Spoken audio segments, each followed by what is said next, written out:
So at the age of 15, I was just like a kid around Bram, and I was just like, being me, just being rebellious, and I was doing radio at the time. So when I met Ricky when I was 15, so which means I was still in grade 9, going to grade 10. So when I met him at that time, I had asked him like, yo, so if you guys know, Ricky is a very, very, very, very like complicated guy. So you need to get your story straight before you go to him.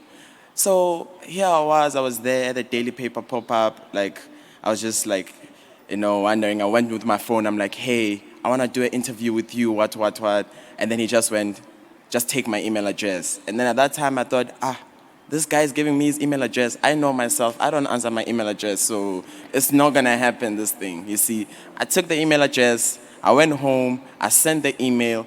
After I sent the email, zero response as I expected. And then I said, okay, I won't give up. And then I went again. And then the other time there was a Cotton Fest pop up. And then when I came in there, and then I had asked him again, I said, yo, can I please get your number for an interview? And then he said, no, man, I gave you my email. You have my email, right? You have my email. I'm like, okay, at least he still remembers me. Like, at least he still remembers me. And then he's like, okay, no, grab a tea, chill by the shop. So after that, I didn't understand, by the way, what did he mean when he said chill by the shop. So he said, like, no, man, just sit around. You can have anything. You can have food. You can have everything. And at that time at home, things were really tough. My mom was the only one who was working. So someone like him actually welcoming me into his space actually helped me a lot.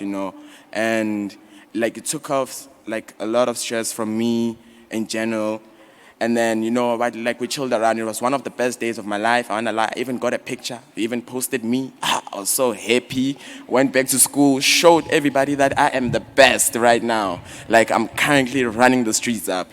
So I showed everybody the picture. People wouldn't believe me every time. I was like, no, man, Ricky is my friend. They're like, no, you're lying. I was like, actually, he's my dad now, like, because you guys don't know, he's my dad, like, so. And then one day the interview comes up, the Back to the City one, and then now people eventually at school start believing me. They're like, oh, okay, you chill with Riky Rick, but you just say that you're just coming up. I'm like, no, but you guys don't know, you guys don't understand until he posted me on my birthday. And then he posted me on my birthday, and then he said my son, and then everybody just kept quiet at that time. Everybody just knew that, yeah, okay, actually, he's my father. And then when years went by, Ricky was so nice to me. I remember at a time when we went to an STC concert, it was like that day I didn't even know how I'll go back home. And then out of the blue, he just said, come to the car, come. So I rushed to the car, I'm running to the car, and then he gave me 1,000 rand to go back home. And then like I feel like from that day, eventually he kept giving me money, making sure that I'm able to make it to gigs, I'm able to make it to certain places, sneaking me into gigs like Castlelight where no under 18s are allowed. And at that point, I'm like 17, I'm this kid, I'm just running around there, just telling everyone like, yo, no, believe in me, this is what's happening, like every time, until he gave me the opportunity.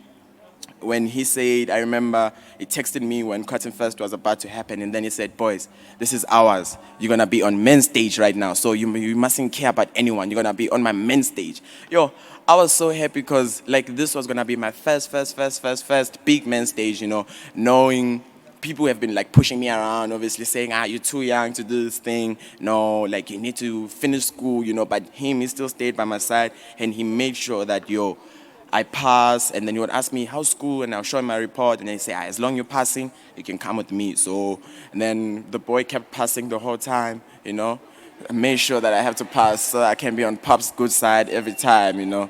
So I think going to last year was a very, very, very, very nice year for me because I feel like I managed to prove his expectations, like people were always asking me like, okay, actually, what is this kid actually gonna do? And then randomly Vinny came up with a dance move, and then boom, shabam, shut down Bram, like shut down Bram. And then he was happy, like he was so happy, he was so excited, called me in the morning, he was like, boy, this one, can you see the streets? Like, he was so excited. And for me, that moment, I'll forever cherish it. I think that's my gift to him, because he managed to see what his son could do. And then he managed to finally meet my parents. And then, the year went by, still check up on me. Ricky will randomly pull up on you at the house, like, boom. Hey, what's good? What's happening? Are you fine? Are you good?